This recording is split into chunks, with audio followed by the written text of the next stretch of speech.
ಸ್ನೇಹಿತರೆ, ಅದ್ಭುತವಾದ ಶಿಸ್ತನ್ನು ರೂಢಿಸ್ಕೊಳೋಕ್ಕೆ ಬೇಕಾದಂತಹ ಅತ್ಯಂತ ಸರಳವಾದಂಥ ರೂಲ್ಸ್ಗಳನ್ನು ನಾನು ಹೇಳ್ಕೊಡ್ತೀನಿ. ಇವನ್ನ ನೀವು ಫಾಲೋ ಮಾಡಿದ್ರೆ ನೀವು ಕೂಡ ಅದ್ಭುತವಾದ ಶಿಸ್ತನ್ನು ರೂಢಿಸ್ಕೋಬೋದು. ಸ್ನೇಹಿತರೆ, ನಾವು ಜೀವನದಲ್ಲಿ ಏನಾದರೂ ಯಶಸ್ಸನ್ನು ಕಾಣಬೇಕು ಅಂದರೆ ನಮಗೆ ಬೇಕಾಗಿರೋದು ಶಿಸ್ತು. ನಮಗೆ ಟ್ಯಾಲೆಂಟ್ ಅದು ಕೌಶಲ್ಯ ಅಂತ ಏನು ಹೇಳ್ತೀವಲ್ಲ, ಅದಕ್ಕಿಂತ ಹೆಚ್ಚಿನದಾಗಿ ಬೇಕಾಗಿರೋಂಥದ್ದು ಶಿಸ್ತು. ನೀವು ನೋಡಿರ್ತೀರ, ತುಂಬ ಚೆನ್ನಾಗಿರೋರು ಅಂದರೆ ತುಂಬ ಟ್ಯಾಲೆಂಟ್ ಇರೋರು ಭಾಳಷ್ಟು ಜನ ಸಕ್ಸಸ್ ಆಗೋದಿಲ್ಲ. ಅದೇ ಶಿಸ್ತಿರೋ ಪ್ರತಿಯೊಬ್ಬ ಕೂಡ ಸಕ್ಸಸ್ ಆಗ್ತಾನೆ. ಶಿಸ್ತಿನ ಮಹತ್ವ ಅದು. ಇದನ್ನು ಒಂದು ಕಥೆಯ ಮೂಲಕ ನಾವು ತಿಳ್ಕೊಳ್ಳೋಣ. ಗುರುಗಳ ಹತ್ರ ಒಬ್ಬರು ಸಾಫ್ಟ್ವೇರ್ ಇಂಜಿನಿಯರ್ ಬರ್ತಾನೆ. ಅವನು ಹೇಳ್ತಾನೆ, ಗುರುಗಳೇ, ನಾನು ಪ್ರತಿದಿನ ಒಳ್ಳೆ ಬುಕ್ ಓದಬೇಕು ಅಂತ ಡಿಸೈಡ್ ಮಾಡ್ತೀನಿ. ಒಂದು ವಾರ ಓದ್ತೀನಿ, ಆಮೇಲೆ ಬುಕ್ ಎಲ್ಲೋಯ್ತು ಅಂತ ನನಗೆ ಗೊತ್ತಾಗಲ್ಲ. ಡಯಟ್ ಮಾಡಬೇಕು ಅಂದ್ಕೋತೀನಿ, 1-2 ದಿವಸ ಮಾಡ್ತೀನಿ, ಮತ್ತೆ ಮರ್ತೇ ಹೋಗುತ್ತೆ, ಬಿಟ್ಬಿಡ್ತೀನಿ. ಮತ್ತು ಪ್ರತಿದಿನ ಮೆಡಿಟೇಷನ್ ಮಾಡಬೇಕು ಅಂದ್ಕೊತೀನಿ, 1 ದಿವಸ 2 ದಿವಸ ಮಾಡಿ ಬಿಟ್ಬಿಡ್ತೀನಿ.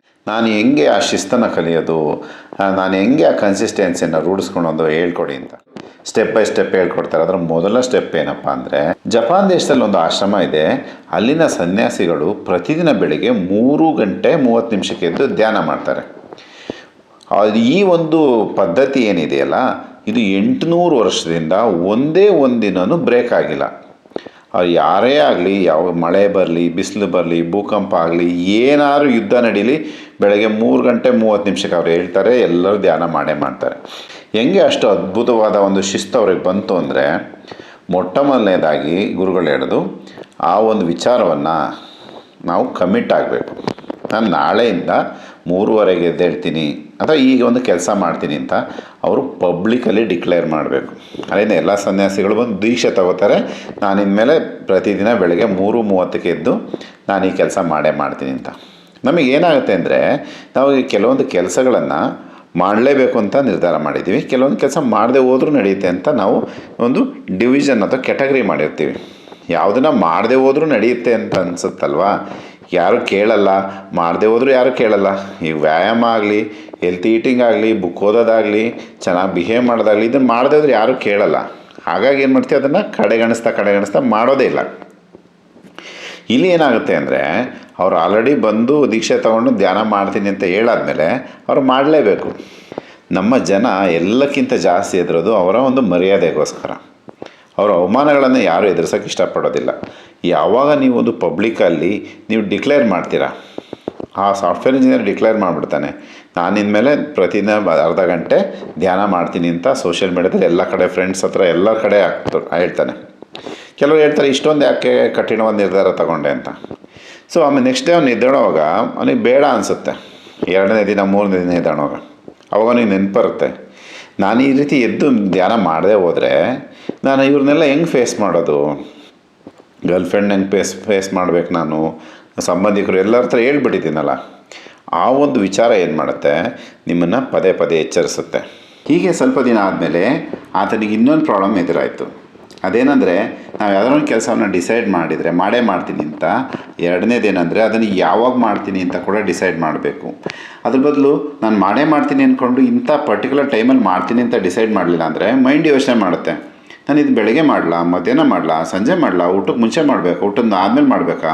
ನೋಡಿ, ಎಷ್ಟು ಯೋಚನೆಗೆ ಎಷ್ಟು ಒಂದು ಎನರ್ಜಿ ಸ್ಪೆಂಡ್ ಆಗುತ್ತೆ. ಆ ಎನರ್ಜಿ ಕೆಲಸಕ್ಕೋಸ್ಕರ ಯೂಸ್ ಆಗಬೇಕಾಗಿತ್ತು.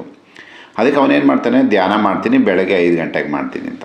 ನೋಡಿ, ಬೆಳಗ್ಗೆ ಯಾಕೆ ಅಂದರೆ, ಅವನೇನು ಬೆಳಗ್ಗೆ ಎದ್ದೇಳಬೇಕು ಅಂತ ಅವನಿಗೆ ಆಸೆ ಇರೋಲ್ಲ.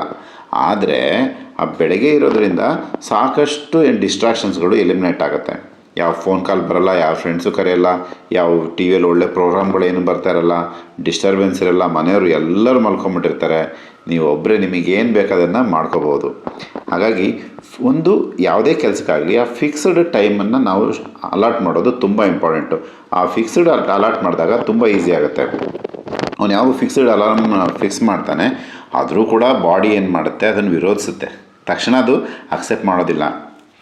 ಅವನು ಬೆಳಗ್ಗೆ ಎದ್ದೇಳೋಕ್ಕೆ ತುಂಬ ಕಷ್ಟಪಟ್ಟೇ ಎದ್ದೇಳ್ತಾ ಇರ್ತಾನೆ. ಯಾವಾಗ ಅದು 1 ವಾರ ಆಗುತ್ತೆ, 2 ವಾರ ಆಗುತ್ತೆ, ನಿಧಾನಕ್ಕೆ ಬಾಡಿ ಅಡ್ಜಸ್ಟ್ ಆಗುತ್ತೆ. ವಿತಿನ್ 2 ವೀಕ್ಸ್ ಏನಾಗುತ್ತೆ, ಅಲಾರ್ಮ್ಗಿಂತ ಮುಂಚೆ ಎಚ್ಚರ ಆಗೋಕ್ಕೆ ಶುರುವಾಗುತ್ತೆ. ವಿತಿನ್ 2-3 ವೀಕ್ಸ್ ಆಗೋಷ್ಟೊತ್ತಿಗೆ ಅವನು ಎಫರ್ಟ್ಲೆಸ್ ಆಗಿ 5 ಗಂಟೆಗೆ ಎದ್ದೇಳೋಕ್ಕೆ ಸಾಧ್ಯ ಆಗುತ್ತೆ. ಹಾಗೆಯೇ ಎಲ್ಲ ಒಂದು ಕೆಲಸನೂ ಫಸ್ಟು ಕಷ್ಟ ಆಗುತ್ತೆ, ಅದು ಯಾವಾಗ ರೂಢಿ ಆಗುತ್ತೆ, ಅಭ್ಯಾಸ ಆಗುತ್ತೆ, ಆವಾಗಲ್ಲ ನೀವು ಯಾವ ಮೋಟಿವೇಶನ್ನು ಬೇಕಾಗಿರಲ್ಲ, ಯಾವ ಎಫರ್ಟ್ ಕೂಡ ಬೇಕಾಗಿರಲ್ಲ. ಆದರೆ ಅವನಿಗೆ ಇನ್ನೊಂದು ಪ್ರಾಬ್ಲಮ್ ಕ್ರಿಯೇಟ್ ಆಯಿತು. ಅವನಲ್ಲಿ ಕೆಲವೊಂದು ಮಿಸ್ಟೇಕ್ ಮಾಡ್ತಾಯಿದ್ದ. ಮಿಸ್ಟೇಕ್ ಏನಪ್ಪ ಅಂದರೆ ಬೆಳಗ್ಗೆ 5 ಗಂಟೆಗೆ ಎದ್ದು ಒಂದು ದಿವಸ ವ್ಯಾಯಾಮ ಮಾಡೋದು, ಒಂದು ದಿವಸ ಓದೋದು, ಒಂದು ದಿವಸ ಮೆಡಿಟೇಷನ್ ಮಾಡೋದು, ಈ ರೀತಿ ಮಾಡ್ತಾಯಿರ್ತಾನೆ. ಅದನ್ನು ಮಿಕ್ಸಪ್ ಮಾಡ್ತಾಯಿರ್ತಾನೆ, ಚೇಂಜಸ್ ಮಾಡ್ತಾಯಿರ್ತಾನೆ. ಅವಾಗ ಏನಾಗುತ್ತೆ, ಮತ್ತೆ ಮೈಂಡಿಗೆ ಕನ್ಫ್ಯೂಷನ್ ಆಗುತ್ತೆ. ಇವತ್ತು ನಾನು ಓದಬೇಕಾ, ಇವತ್ತು ನಾನು ಎಕ್ಸಸೈಸ್ ಮಾಡಬೇಕಾ, ಈ ರೀತಿ ಕನ್ಫ್ಯೂಷನ್ಸ್. ಮತ್ತೆ ಅಲ್ಲಿ ಮೈಂಡ್ ಡಿಸಿಷನ್ ಮಾಡಬೇಕಾಗುತ್ತೆ. ಮೈಂಡ್ ಯಾವಾಗ ಡಿಸಿಷನ್ ಮಾಡಬೇಕು ಅದು ಜಾಸ್ತಿ ಟೈಮ್ ತೊಗೊಳುತ್ತೆ. ಅದನ್ನು ಕ್ಯಾನ್ಸಲ್ ಮಾಡೋದಕ್ಕೆ ಟ್ರೈ ಮಾಡುತ್ತೆ. ಅದಕ್ಕೆ ಅವನು ಡಿಸೈಡ್ ಮಾಡ್ತಾನೆ, ಅವನು ಪ್ರತಿದಿನ ಇಷ್ಟೊತ್ತಿಂದ 10 ನಿಮಿಷ ವ್ಯಾಯಾಮ, 10 ನಿಮಿಷ ಮೆಡಿಟೇಷನು, 10 ನಿಮಿಷ ಓದೋದು, ಈ ರೀತಿ ಡಿಸೈಡ್ ಮಾಡಿಬಿಡ್ತಾನೆ. ಅದೇ ಸ್ಲಾಟು, ಅದೇ ಆರ್ಡ್ರು, ಆಯಿತಾ. ಆವಾಗ ಅಲ್ಲಿ ಡಿಸಿಷನ್ ಮಾಡೋಕ್ಕೇನೂ ಇರೋದಿಲ್ಲ. ಸ್ವಲ್ಪ ದಿವಸ ಮೈಂಡ್ ಅದಕ್ಕೂ ಕೂಡ ತುಂಬ ವಿರೋಧ ವ್ಯಕ್ತಪಡಿಸುತ್ತೆ, ಕಷ್ಟಪಡುತ್ತೆ. ಆದರೆ ನಿಧಾನವಾಗಿ ಏನಾಗುತ್ತೆ, ಮೈಂಡ್ ಬಾಡಿ ಅದಕ್ಕೆ ಅಡ್ಜಸ್ಟ್ ಆಗುತ್ತೆ. ಯಾವ ರೀತಿ ಗೊತ್ತಾ, ನೀವು ಒಂದು ಡ್ಯಾನ್ಸ್ ಕಲಿತಾ ಇದ್ದೀರಾ ಅಂದರೆ ಮೊದಲಿಗೆ ತುಂಬ ಕಷ್ಟ ಅನಿಸುತ್ತೆ. ಮಾಡ್ತಾ ನಿಮಗೆ ಮಸಲ್ ಮೆಮೊರಿ ಅಂತೀವಲ್ಲ, ಆ ರೀತಿ ಅದು ಬಾಡಿ ಅಡ್ಜಸ್ಟ್ ಆಗಿಬಿಡುತ್ತೆ. ಯಾವಾಗ ಬಾಡಿ ಅಡ್ಜಸ್ಟ್ ಆಗುತ್ತೆ ಅಲ್ಲಿ ನಿಮಗೆ ಯಾವ ಮೋಟಿವೇಶನ್ನು ಬೇಕಾಗೋದಿಲ್ಲ. ಸೊ ಇಷ್ಟೊತ್ತಿಂದ ಇಷ್ಟೊತ್ತಿಗೆ ಬೇರೆಲ್ಲ ನಿಮ್ಮ ನೋಡಿ ಇವರೇನು ಬೋರಿಂಗು ಇದೇ ರೂಟೀನ್ ಮಾಡ್ತಾರೆ ಅಂತ, ಅದು ಬೇಕು ಆ್ಯಕ್ಚುಲಿ, ಆಯಿತಾ. ನಾವು ಬೇರೆ ದಿನ ವೆರೈಟಿ ಮಾಡೋಕ್ಕೆ ಹೋದರೆ ಡಿಸಿಷನ್ ಮಾಡಬೇಕಾಗತ್ತೆ. ಮೈಂಡ್ ಅದನ್ನು ಖಂಡಿತ ಅಕ್ಸೆಪ್ಟ್ ಮಾಡೋದಿಲ್ಲ. ಅವಾಗ ಪ್ಯಾಟ್ರನ್ನು ಬೇಗ ಬ್ರೇಕ್ ಆಗ್ತಾ ಹೋಗುತ್ತೆ ನಮಗೆ. ಇದೆಲ್ಲ ನಡೆಯುವಾಗ ಅವನಿಗೆ ಇನ್ನೊಂದು ಪ್ರಾಬ್ಲಮ್ ಕ್ರಿಯೇಟ್ ಆಯಿತು. ಆ ರೀತಿ ಅವನು ನಿರಂತರವಾಗಿ ಅಭ್ಯಾಸ ಮಾಡುವಾಗ ಒಂದು ದಿವಸ ಹುಷಾರು ತಪ್ತಾನೆ. ನೋಡಿ, ಹುಷಾರು ತಪ್ಪಾಗ ಏನಾಗುತ್ತೆ, ಖಂಡಿತ ಪ್ಯಾಟ್ರನ್ ಬ್ರೇಕ್ ಆಗುತ್ತೆ. ಇದೇ ಪ್ಯಾಟ್ರನ್ ಬ್ರೇಕ್ ಆದಾಗ ಭಾಳಷ್ಟು ಜನ ಆ ಅಭ್ಯಾಸಗಳನ್ನು ಅಲ್ಲಿಗೆ ಬಿಟ್ಬಿಡ್ತಾರೆ. ಏನಾಗುತ್ತೆ, ಹುಷಾರು ತಪ್ತಾರೆ, ಅಥವಾ ಏನೋ ಮನೇಲಿ ಮದುವೆ, ಏನೇನೋ ಜವಾಬ್ದಾರಿ ಬರುತ್ತೆ, ಇವ್ರು ಬೇರೆಯವ್ರ ಮನೆಗೆ ಹೋಗ್ತಾರೆ, ಬೇರೆಯವ್ರು ಇವ್ರ ಮನೆಗೆ ಹೋಗ್ತಾರೆ, ಹುಷಾರಿಲ್ಲ ಅನಿಸುತ್ತೆ, ಮನೆ ಜಗಳ ಆಗುತ್ತೆ, ಈ ರೀತಿ ಎಷ್ಟೋ ಕಾರಣಗಳಿಂದ ಏನಾಗುತ್ತೆ, ಆ ಪ್ಯಾಟ್ರನ್ ಬ್ರೇಕ್ ಆಗಿಬಿಡುತ್ತೆ. ಅವಾಗ ಏನು ಮಾಡಬೇಕಂದ್ರೆ, ಅಂಥ ದಿನಗಳಲ್ಲಿ ಈ ದಿನಗಳೇ ಎಕ್ಸೆಪ್ಷನ್ಸ್, ಆಯಿತಾ. ಎಲ್ಲ ದಿನವೂ ಬರಲ್ಲ, ಎಲ್ಲ ದಿನವೂ ಹಬ್ಬ ಇರಲ್ಲ. ಹಾಗಾಗಿ ಇಂಥ ದಿನಗಳಲ್ಲಿ ಕೂಡ ಬಾಕಿ ದಿನ 1 ಗಂಟೆ ಅಭ್ಯಾಸ ಮಾಡ್ತಾಯಿದ್ರೆ, ಅರ್ಧ ಗಂಟೆ ಅಭ್ಯಾಸ ಮಾಡ್ತಾರೆ, ಅವತ್ತು 5 ನಿಮಿಷನಾರು ಅಭ್ಯಾಸ ಮಾಡಿ, ಅಥವಾ ಬೇರೆ ಟೈಮಲ್ಲಾರು ಅಭ್ಯಾಸ ಮಾಡಿ. ಅವಾಗ ಏನಾಗುತ್ತೆ ಅಂದರೆ, ನೀವು ಅಭ್ಯಾಸದಿಂದ ಹೊರಗಡೆ ಹೋಗಲ್ಲ. ಯಾವಾಗ ನೀವು ಅಭ್ಯಾಸದಿಂದ ಹೊರಗಡೆ ಹೋಗಲ್ಲ, ಸೊ ನೀವು ಅಭ್ಯಾಸದೊಳಗೆ ಇರುತ್ತೆ, ಮೈಂಡ್ ಬೇಗ ನಾನು ಆ ಕರೆಕ್ಟ್ ಪ್ಯಾಟ್ರನಿಗೆ ಬರಬೇಕು ಅಂತ ನಿರ್ಧಾರ ಮಾಡುತ್ತೆ. ಇಲ್ಲೊಂದು ಅದ್ಭುತವಾದ ವಿಚಾರ ಏನಪ್ಪ ಅಂದರೆ, ಪರ್ಫೆಕ್ಟ್ ಕಂಡೀಷನ್ ಯಾವಾಗಲೂ ಇರಲ್ಲ.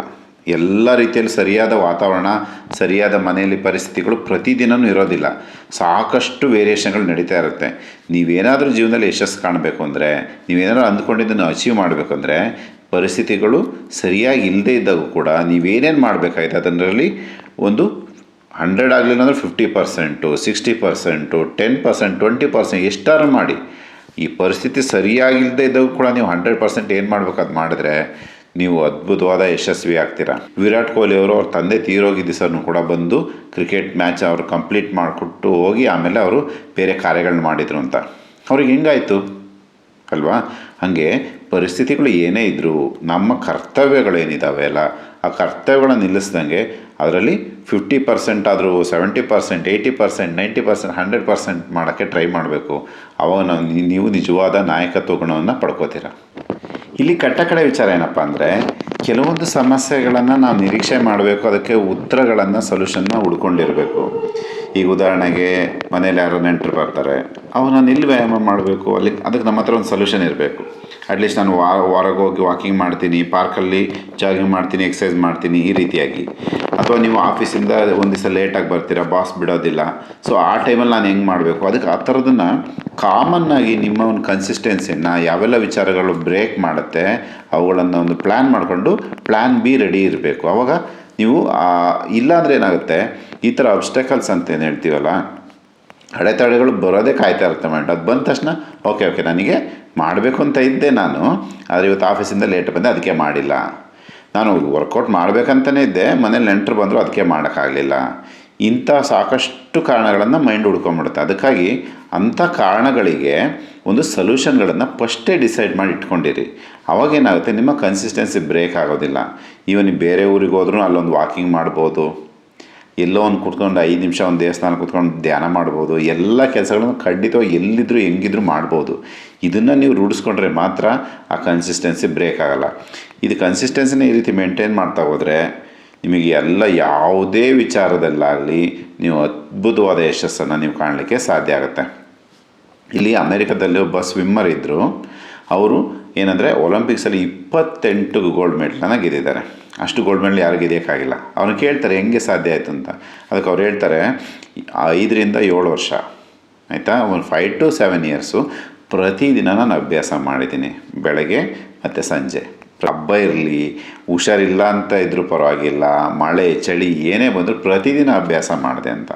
ಪ್ರತಿದಿನ ಅಭ್ಯಾಸ ಮಾಡಿದ್ದಕ್ಕೆ ಅಷ್ಟು ದೊಡ್ಡ ಅದ್ಭುತವಾದ ಯಶಸ್ಸನ್ನು ಕಾಣೋಕ್ಕೆ ಸಾಧ್ಯ ಆಯಿತು. ಅದೇ ರೀತಿ ನಾವು ಪ್ರತಿದಿನ ಏನಾರು ಒಂದು ಅಭ್ಯಾಸಗಳನ್ನು ಒಳ್ಳೆಯ ನಮ್ಮನ್ನು ಯಶಸ್ಸಿನ ಕಡೆ ಕರ್ಕೊಂಡೋಗುವಂಥ ಅಭ್ಯಾಸಗಳನ್ನು ರೂಢಿಸ್ಕೊಂಡ್ರೆ ನಾವು ಅದ್ಭುತವಾದ ಯಶಸ್ಸನ್ನು ಕಾಣಲಿಕ್ಕೆ ಸಾಧ್ಯ ಆಗುತ್ತೆ. ಸ್ನೇಹಿತರೆ, ನಮ್ಮದು ಸುಖಿ ಫೌಂಡೇಶನ್ ಅಂತ ಸಂಸ್ಥೆ ಇದೆ, ನಮ್ಮದು ವಾಟ್ಸಪ್ ಗ್ರೂಪ್ ಇದೆ, ಆನ್ಲೈನ್ ಕ್ಲಾಸಸ್ಸು, ಮೆಡಿಟೇಷನ್ ಕ್ಲಾಸಸ್. ನೀವು ಒಂದು ಜೀವನದಲ್ಲಿ ದೈಹಿಕವಾಗಿ, ಮಾನಸಿಕವಾಗಿ, ಆಧ್ಯಾತ್ಮಿಕವಾಗಿ ಬದಲಾಗಿ ಏನೆಲ್ಲ ಬೇಕು ಎಲ್ಲ ರೀತಿಯ ಕ್ಲಾಸ್ಗಳು ನಮ್ಮ ಹತ್ರ ಇರುತ್ತೆ. ನಮ್ಮ ವಾಟ್ಸಪ್ ಗ್ರೂಪಲ್ಲಿ ಜಾಯ್ನ್ ಆಗಿ. ನೀವು ನಮ್ಮ ವಾಟ್ಸಪ್ ಗ್ರೂಪಲ್ಲಿ ಜಾಯ್ನ್ ಆಗಬೇಕು ಅಂದರೆ ನನ್ನದು ವಾಟ್ಸಪ್ ನಂಬರಿಗೆ ಮೆಸೇಜ್ ಮಾಡಿ.